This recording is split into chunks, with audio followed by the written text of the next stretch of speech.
tactics, talking about how this king of the north comes to power and how they eventually make a league with him. So he shall enter peaceably even upon the fattest places of the province. So he comes in using peace on the fattest places, in the fattest places of the province in the north. And he shall do that which his fathers have not done, nor his fathers' fathers. He shall scatter among them the prey and spoil and riches, yea, and he shall forecast his devices against the strongholds, even for a time. So in other words, he shall scatter amongst them the prey, the spoil, and the riches. He takes from the rich and gives to the poor. There's another tactic. His tactics using peace, using flattery, using war, becoming strong with a small people. He enters peaceably even upon the fattest places of the province. He uses what you might call peace propaganda. And he wins the hearts of, you might picture here, again, here's where you picture communism being the politics of the King of the North. Because he proposes, or he does, take from the rich and give to the poor. He shall enter peaceably even upon the fattest place of the province. And he should do that which his fathers have not done. Usually these grey kings come in and they plunder and steal all of the wealth of some other nation, and they hoard it away for themselves. They don't share it with the poor, as is true even in Great Britain now. They plunder and steal and squander all of the riches to themselves within their own groups, gatherings and families. They at the top collaborating together, the rich and powerful, and even families really sharing the wealth amongst themselves, but not scattering that wealth to the poor. Well, this Antichrist is going to propose to be different. He's going to come in peaceably and obtain the kingdom by flatteries, and he shall enter peaceably even upon the fattest places of the province. And he should do that which his fathers have not done. In other words, what other leaders haven't done. He shall scatter amongst them the prey, the spoil, and the riches. So he comes to power and eventually gets all of these riches in these various countries. But rather than squander it amongst his own and keep it all hoarded away to himself, he scatters all of this amongst he shall scatter amongst them these little people that he comes to power with. And you imagine this could be the poor here. And he scatters amongst them the prey, the spoil, and the riches. So you picture here, people, scholars and all these picture here, communism being the order of being the politics of the King of the North. So you have this New World Order coming in, being more communistic in nature, proposing all they say they do, whether they do or not, but proposing all they do, take from the rich and give to the poor. So all of those being his tactics. And he also goes on to say, he shall forecast his devices against the strongholds even for a time. So everything this man says, he eventually does. It's like he has the ability to prophesy. He forecasts his devices, in other words, his evil schemes and plans against the strongholds, even for a time. Everything he says and proposes to do, he eventually does. It's like he has the devil on his side. And this is all the devil's plan, the powers that be are ordained of God, and God's going to allow this Antichrist to come to power. And so he has really the ability to prophesy. He's working together with the devil himself. And therefore he says, and he shall forecast his devices. In other words, his evil schemes and plans. Against the strongholds even for a time. So another tactic of his is that everything he says, he does. He comes in peaceably, he uses flattery, he uses war. He comes to power with the small people. He scatters amongst them the prey, the spoil and the riches. He appears to be communistic, even like a modern day Robin Hood, taking from the rich and giving to the poor. And everything he proposes to do and says he's going to do, he does. He finally gets his way through military muscle and might with the arms of a flood. Shall they be overflown from before him, whereas all along he's saying he's a man of peace And this is necessary to bring in peace. Well, again, you look at the king of the north standing up, and you could say he has all the earmarks of the same. Whether he's tuning into the times and where the times are going and all of this, or whether you could say we might all have ideas of how the Antichrist might appear and look. We know he's going to be a king of fierce countenance and understanding dark sentences. This is going to be another feature of the characteristics of the very Antichrist. We know he comes in with flattery and peace. So on one hand, he's a king of fierce countenance and understanding dark sentences. On the other hand, he might come in with such a sweet, loving tone in his voice. He's a man of peace. But also he can do war, and he's the man of war. And he can crush anyone that stands in his path, in his way, in getting what he wants. And what he wants he usually gets. And this gives him great credibility. And so he forecasts his devices against the strongholds, even for a time. He seems to have this strange ability to even prophesy. So he eventually comes to power in the north with great military muscle and might, and great alliances, peoples forming these various alliances with him. And so he's gained a massive foothold in the north. He's now indeed the very king of the north. And now it goes on. His tactic and his plan all along is not just to come to power in the north. He wants the whole world. And he shall stir up his power. So he's come to power in the north, right? He's got everything he wants. He's got the north of this great alliances, all these kingdoms of the north now, all amalgamated into one kingdom of the north. And he shall stir up his power and his courage against the king of the south. Now here he is. He's come to power in the north. He feels he's strong enough. He's got these various peoples on his side. He scatters amongst them the prey, the spoil, and the riches. He came in peaceably and with flattery. After the league, they make a league with him and form this great alliance, this kingdom of the north, coming in like a great world empire now coming in. And he feels so strong and so powerful now that he's going to do what it says in verse 25. And he shall stir up his power. Now he has all of this power and military muscle and might and peoples on his side. The king of the north is now rising up. The kingdom of the north is now rising up. It's not a broken empire or kingdom no more. He has them all on his side. And now what it says here, he shall stir up his power and his courage against the king of the south.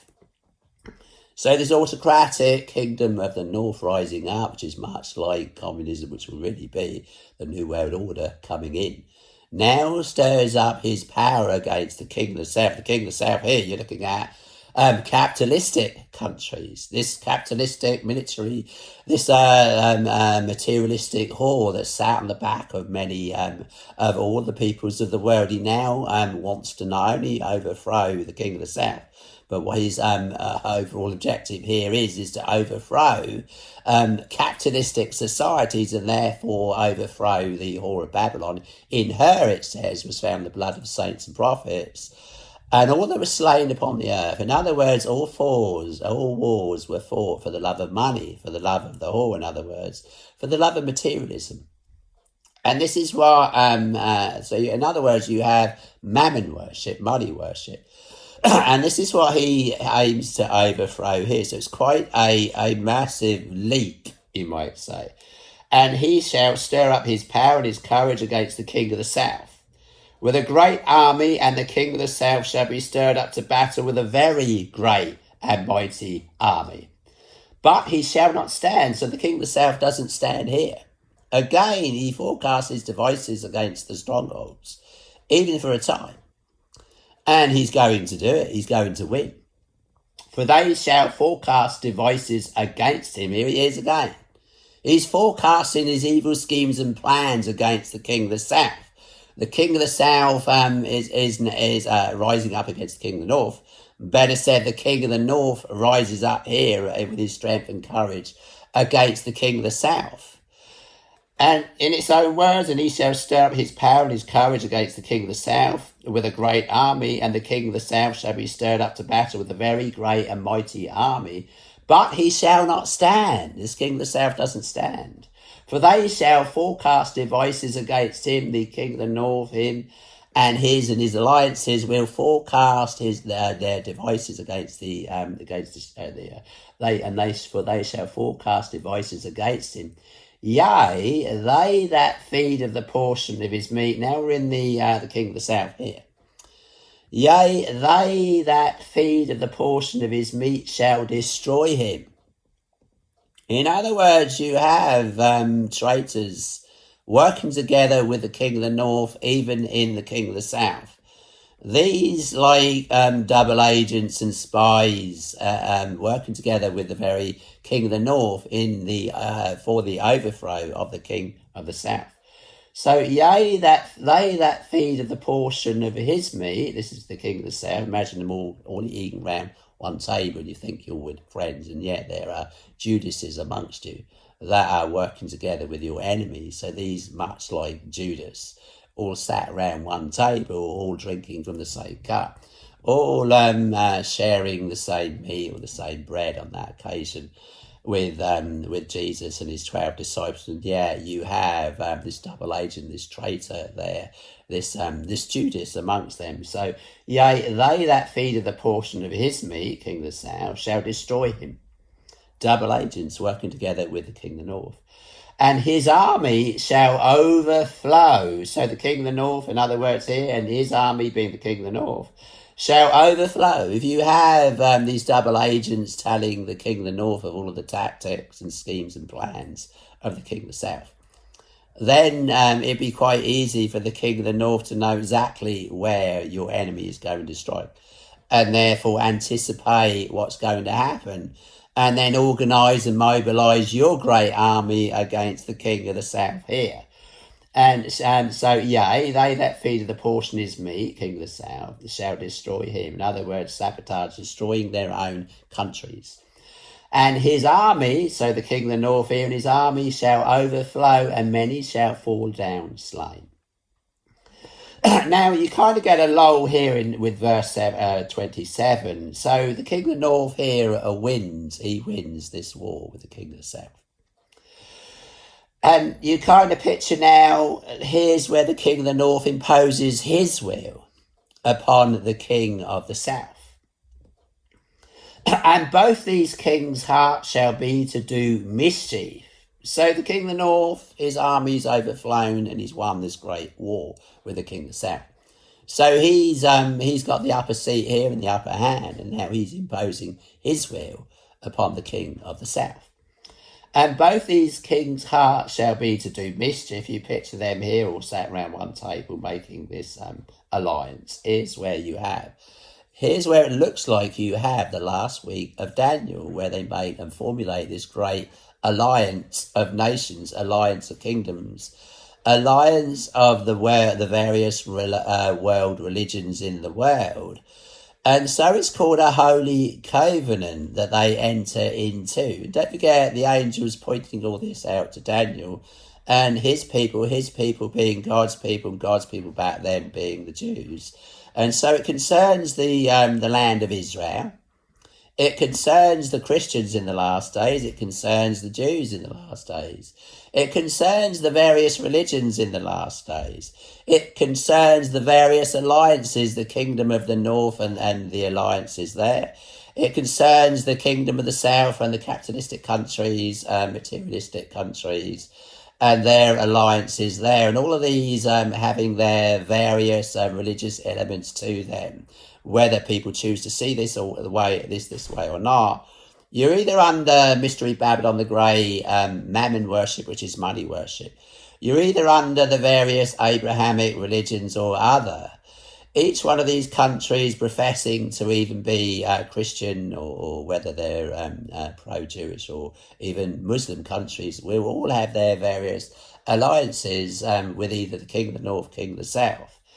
So, and both these kings' hearts, so you look at the king of the north and the alliances there and the king of the south, And both these kings' hearts shall be to do mischief. They're all sat round one table here, and apparently entering into this great peace covenant. And both these kings' hearts shall be to do mischief, and they shall speak lies at one table, so that they're talking peace, they're making peace, but they're lying to each other. A so-called holy covenant, there wouldn't be lies around one table. They're entering into a sacred, holy agreement here. An agreement of kingdoms and nations and religions all aligning together under either the king of the north, king of the south, each one having their various alliances. And no doubt various religious alliances all going into this said holy covenant. It's called a holy covenant. We know it's an alliance between the king of the north, king of the south. So you know it's also an alliance that the king of the north, king of the south, we will have Israel involved in these talks here. And so it's a holy code, and the Jews might even see this man as being the long-awaited Messiah. And therefore they accepting him as the long-awaited Messiah and seeing him as the one who's going to put Israel back on the map. Israel really in the camp of the king of the south and under mystery Babylon the Great, working together with the very Antichrist that's arising in the north. So they're lying to each other around one table, and they each have their various ideas and goals in mind. And all along the Antichrist is forecasting his devices, his evil schemes against the strongholds, even for a time. So they all make peace here. Both these kings' heart shall be to do mischief. And they shall speak lies at one table, but it shall not prosper, for yet the end shall be at the time appointed. So this alliance that they form here, this last week of Daniel, as it looks in verse 27, that they all make will not prosper. In other words, the peace that they propose with each other will not prosper.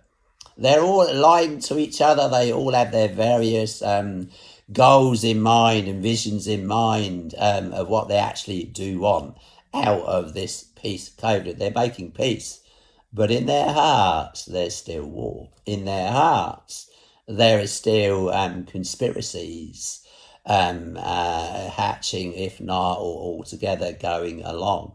And the peace they're making is only in their minds temporarily, until they can eventually get the upper hand, or the Antichrist, he has the upper hand, he wishes to keep the upper hand. Therefore, it culminates in this great war between the king of the north, king of the south, where eventually this king of the south will push at the king of the north, and the king of the north will come at and against the king of the south like a whirlwind and stretch forth his hands over the countries of the whole world in order to consolidate his gains. This culminating in what's called the Great Tribulation, the time period where the king of the north goes to war with the king of the south. So this is where the Holy Covenant is made. If you go to verse 28, then shall he return into his land with great riches. He's imposed his will upon the king of the south. And his heart shall be against the Holy Covenant. And he shall do exploits and return to his own land. So exploits, in other words, he's a boaster, he's a braggart, he shows off his military muscle and might. He's won here, and he's imposed his will upon the king of the south. They've entered into this great covenant. He's the prince of the covenant, this great alliance of nations and religions, and it's called a holy covenant because you have the land of Israel and the Jews involved in this great holy covenant, they seeing him as the eventual, as the long-awaited Messiah, as well. Of course, we know that Jesus has already come. And so this all resulting in the very Antichrist breaking the covenant after, in the midst of the week, it says, he breaks the holy covenant. So 3.5 years into this last week of Daniel, these last 7 years before Jesus returns, the Antichrist breaks the code, and then shall he return into his land with great riches, and his heart shall be against the holy covenant. And he shall do exploits and return to his own land. So his heart's against the holy covenant. He returns to his own land with great riches out of this agreement and covenant. But he smells a rat. He knows they're lying to him. He knows that this peace that he's brought in is a very shaky peace, very shaky indeed. They are lying. And it's not what you might call a holy covenant. A holy covenant wouldn't be based on lies. It's not a holy alliance with God himself. It's actually an alliance masterminded by the very devil himself. They're all lying to each other around one table.